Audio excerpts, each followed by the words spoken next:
মেয়ে বর্তমানে কোথাও কোনো প্রেম টেম করছে কিনা খবর রাখতে হবে। এটা আসতে না, জোরে বলো কথা ঠিক আছে কিনা। অনেক মেয়ে এতটা নিকৃষ্ট মনোমাইন্ড বিলং করে, রানিং রিলেশনশিপ করছে এক পুরুষের সাথে, বাট এরই মাঝে একটা ভালো পাত্র পেয়ে গিয়েছে, ওই যুবককে গুল্লি মেরে ব্যাটার অপশনে হাত ধরে তারা ভেগে যায়।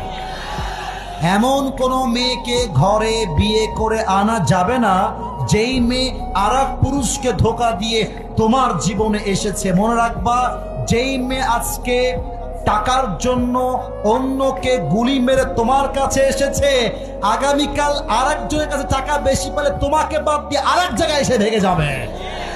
এই জন্য খবর রাখবা যে মেয়েটা স্কুলে গিয়ে কি করে, কলেজে গিয়ে কি করে। মেয়ের বান্ধবীরা জিজ্ঞেস করবা, কারণ বান্ধবীরা কিন্তু খুবই জেলাস হয়, খুবই জেলাস। যদি দেখে যে আমার বান্ধবীর বিয়ে ভালো জায়গায় হয়ে যাচ্ছে, ওই বান্ধবীর যত কুকৃতি আছে সব সে বলে দিবে।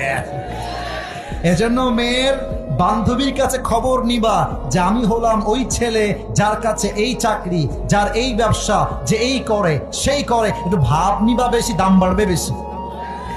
আর খেয়াল রাখবা, বিয়ের ক্ষেত্রে যদি তোমার নিজের গাড়িও না থাকে, এটা গাড়ি ভাড়া করে নিয়ে যেও। কারণ মাথায় রাখবা, আত্মীয়তা হওয়ার পূর্বে যত ভাব দেখাতে পারো ভাব দেখায় দিবা, কারণ বিয়ের পরে আর ভাব চলবে না। অতএব যেই মেয়েকে বিয়ে করবা তার বান্ধবীর কাছে খবর নিবা যে আপনার বান্ধবী আসলে কেমন। তার স্যারের কাছে, টিচারের কাছে, এলাকার লোকের কাছে খবর নিবা। যদি পজিটিভ রিভিউ পাও তাও বিয়ে করবো না। একটু থামো, একটু থামো। এবার তুমি ইস্তেখারা করবা আল্লাহর কাছে।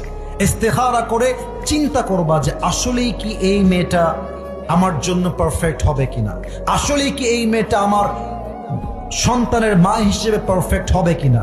তোমার মন যদি তোমাকে বলে যে ঠিক আছে এই মেয়েটাকে মোটামুটি বিয়ে করা যায়, টেক আ রিস্ক, রিস্ক নিয়ে নাও, জো হোগা দেখা যায়গা।